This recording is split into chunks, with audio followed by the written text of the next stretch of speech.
and you've been very open about kind of your evolution as a leader, starting with when you first came into the league as a rookie and growing into the man you are today as captain of the Carolina Panthers. I think you were 13 and 19 your first 2 years in the league with the Panthers, and this coming after you win 3 consecutive national championships with varying programs in college. And you said before, you really didn't know how to lose when you first got to the NFL. What do you mean by that? I didn't. I mean, for so long, like, I was living in a dream. I was living in like a fantasy land, so to speak. But it was all off hard work, dedication, is great teamwork. But yet it was hard. When I came to the NFL, everything changed from the type of players that you was around, the mentality of the players, and also the hunger for the game. Whether I throw 6 touchdowns or 6 interceptions, that following week I'm going to get paid.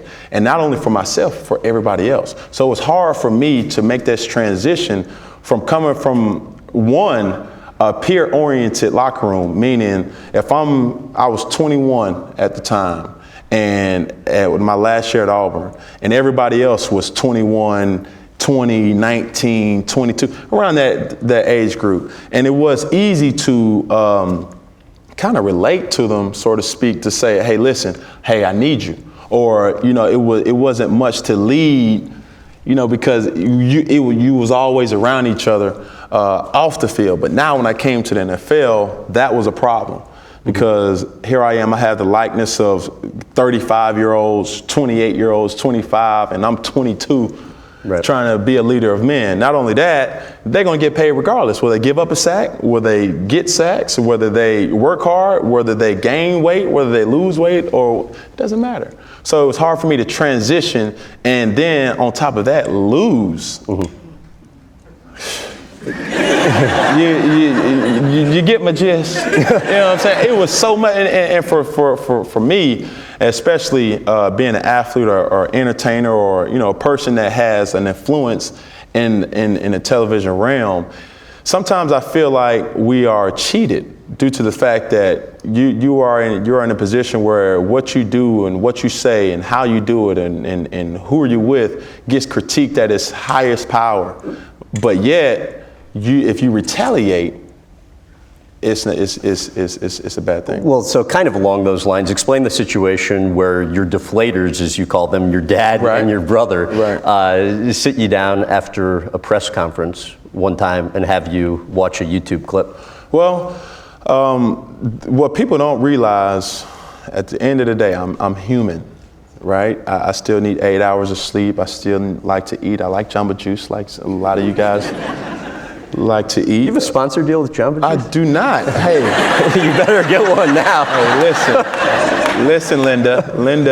Hey, but no, it's I just like the things that everyone else likes, but yet it's people that I call them behind the scenes, or my deflator, so to speak, is keeps me going on a day-to-day basis, and these are family members, my father, my brother, close friends, and even teammates at times, because I've had teammates over the years that has had a big impact on the man and the person who I am on the field. And, you can't thank them enough for how much they've helped you. I watched a November 2013 interview you gave where you said you're just a different man now than you were your first couple seasons in the league. You said that, the little things that you thought were unimportant back then, you've since realized are important, whether that be arriving early, taking notes at meetings. You said, if I want to get a bag of chips, I can't get one just for myself, but I got to get one for everybody.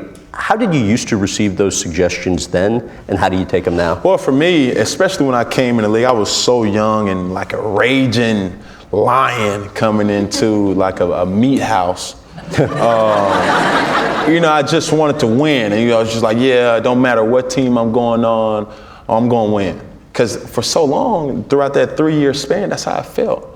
It was kind of like getting picked up for a kickball game. And it was like, okay, first pick, Cam, I want Cam. And it was like, since I'm on the team, we're going to win, right?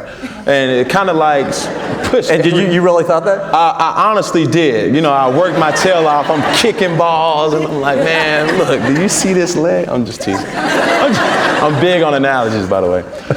But it was kind of that feel though. It's like, if I'm on this team, we're bound to win. There's a lot of things in sports. It's something that happens by default, and one of them, quarterbacks defaultly are leaders, whether you want to or not. And the good thing about those 3 years of winning, I've never, I was at the University of Florida. I was at Blinn Junior College. Then I went to Auburn University. And those years, just like back to back success. And it's like, wow. But yet, throughout that time, I'm only spending in relationships for 365 days. Mm-hmm. I don't think people realize. This is the first time you've ever been in a place for more than a year. I've actually been in a place for more than 365 days. So it was kind of like, okay, I spent some time with a person, all right, but I'm in the back of my mind knowingly I'm not going to be here long. For so long, that's how my mentality was. But now I got a chance to sink my teeth in. I didn't know how to do it. So getting coached up by a Jordan Gross, getting coached up by John Beeson when he was here, Steve Smith when he was here. Those guys really took me under their wing and said, listen, bro, you can't, it's bigger than you. You got to understand, and especially if you're trying to be great. The greats that has played this game, from Brett Favre to Joe Montana to Peyton Manning to Tom Brady, the list goes on. Aaron Rodgers, these are my competition now. Mm-hmm. People that I had posters of, and I went back home and taking it all down. Gonna lose, But now,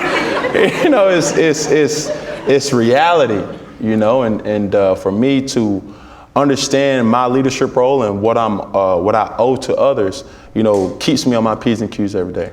For more clips from this interview, visit GrahamBensinger.com.